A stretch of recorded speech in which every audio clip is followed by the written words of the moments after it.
Oke teman-teman, bertemu lagi dengan saya Rahmauda Putranto, si tukang baca buku. Saya akan melanjutkan bahasan kita tentang isi dari buku Writerpreneur, Panduan Insaf Pekerja Teks Komersial karya dari Pak Bambang Trim. Di sini kita sampai ke pokok bahasan di bab yang kedua, yaitu tentang apa Writerpreneur itu. Sebenarnya untuk bab-bab yang telah lalu itu saya sudah membuat dalam versi podcast. Nah, besok podcast itu akan saya buat menjadi sebuah video untuk melengkapi pokok bahasan kita mengenai Writerpreneur. Nah, kita langsung saja. Pada kesempatan kali ini kita akan membahas tentang 8 model Writerpreneur ala cash flow quadrant. Nah, ini ada di halaman 23. Di sini menjadi panduan bagi kita seorang Writerpreneur. Di sini ada 9 pilihan profesi untuk menjadi seorang Writerpreneur itu. Akan tetapi 9 profesi itu dapat kita identifikasikan atau kita kelompokkan menjadi 2 apabila disesuaikan dengan cash flow quadrant yang sudah dikenalkan oleh Robert T. Kiyosaki itu.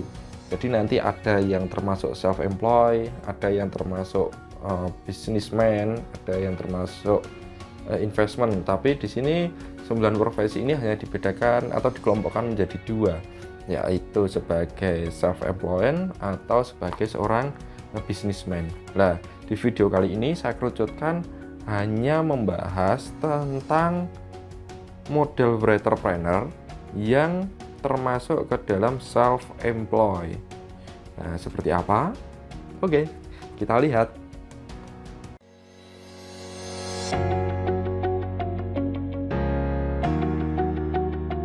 Yang pertama, yaitu seorang Writerpreneur memiliki profesi sebagai seorang ghostwriter.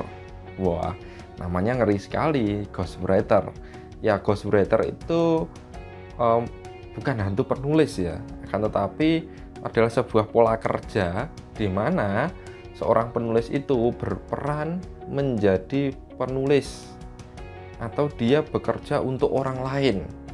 Jadi nanti secara wujud nyata buku, misalnya ini ada buku, nah buku itu tertulis judulnya, namun yang menulis adalah seorang ghostwriter, namun yang tertulis di pengarangnya itu bukan si ghostwriternya, akan tetapi orang yang membayar ghostwriter itu. Nah, biasanya jasa-jasa ghostwriter itu dibutuhkan oleh orang yang sibuk, orang yang tidak punya waktu untuk menulis buku, atau orang yang tidak memiliki kemampuan untuk menulis buku akan tetapi membutuhkan sebuah buku. Nah, misalnya untuk membuat karya biografi atau untuk membahas pokok masalah tertentu.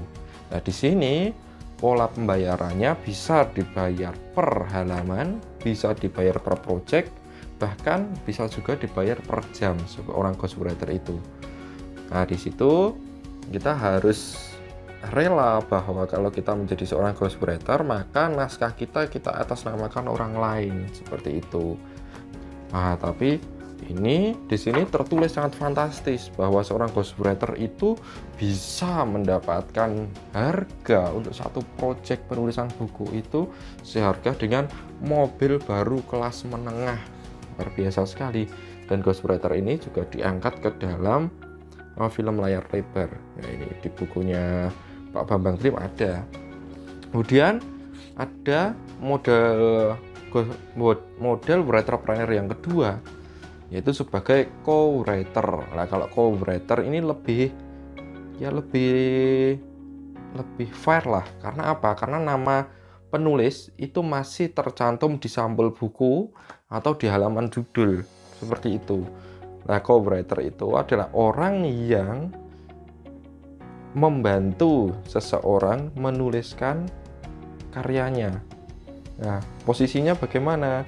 Kalau orang yang membayar co-writer adalah biasanya orang yang memiliki gagasan, akan tetapi dia tidak memiliki waktu untuk menuliskan gagasannya ke dalam bentuk buku, maka dia membutuhkan jasa dari seorang co-writer.